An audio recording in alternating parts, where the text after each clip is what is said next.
Robin, bonjour. Les initiatives positives. Des initiatives au quotidien présentées par Jean Z. Bonjour Jean Z.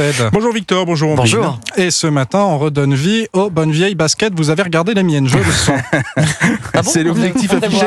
Vous allez pouvoir les contacter. Avec vous-même. Oui, la start-up française s'appelle The 8 Impact. On dirait un film de Quentin C'est Tarantino, vrai, c'est mais vrai, ouais. c'est une société. Elle recycle effectivement, vous avez raison Victor, les chaussures de tennis, les vôtres peut-être un jour. Et les balles de tennis également sont ainsi concernées. Les 100 000 balles de tennis du tournoi de Roland-Garros qui s'est achevé hier avec la victoire chez les hommes d'Alcaraz. C'était Swiatek la veille chez les femmes. Plus largement, The 8 Impact veut transformer ces caoutchoucs issus des articles de sport et éviter toute incinération ou enfouissement. C'est généralement là où nos vieilles baskets finissent. Mais pas les miennes, je vous le promets. Pour cela, elle a sa propre usine dans l'Ain. Oui, à Saint-Rémy, non loin de Bourg-en-Bresse. Avant d'arriver à l'usine, il y a 3 ans quand même de travail, de recherche et développement, de brevets pour décrocher un système de recyclage fiable des caoutchoucs issus des articles de sport, essentiellement des chaussures. Alors pourquoi ? Parce que la moitié des 350 millions de paires de chaussures que nous achetons en France chaque année, ce sont des baskets. Voilà, c'est assez simple, comme ça au moins c'est bien rangé.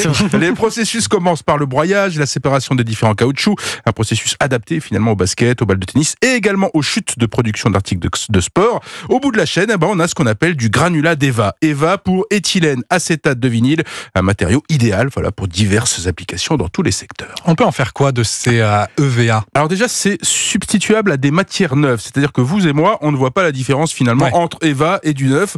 On peut les trouver dans les semelles des nouvelles baskets, mais aussi dans les isolants acoustiques, dans les murs ou les toits, pour fabriquer des équipements de protection pour le sport, des casques, en raison de ses propriétés de résistance au choc. Finalement, l'EVA n'est pas toxique. On peut l'utiliser dans les emballages alimentaires, dans l'industrie automobile, dans les intérieurs, finalement les tableaux de bord. On peut aussi en faire des urnes pour les votes. Ça va servir très prochainement. Bref, difficile de ne pas y voir un allié solide dans l'ère du recyclage qui s'ouvre. Bon, est-ce qu'il y a une demande pour cette matière première recyclée, Jean ? Oui, alors c'est évidemment la question, parce qu'on peut faire ça, mais dans le vide. Mais il y a une demande croissante pour 2 raisons. Le contexte d'économie de ressources. Le caoutchouc naturel, c'est la moitié des caoutchoucs produits. Donc, c'est une ressource qui se préserve. Et puis, il y a aussi des contraintes réglementaires. Il faudra en 2025 intégrer 20% de matière recyclée dans tout ce qui est fabriqué en France. Et The 8 Impact a déjà pris le virage côté basket. Et un petit peu d'avance. Les initiatives positives. Merci Jean Z et à demain. À demain.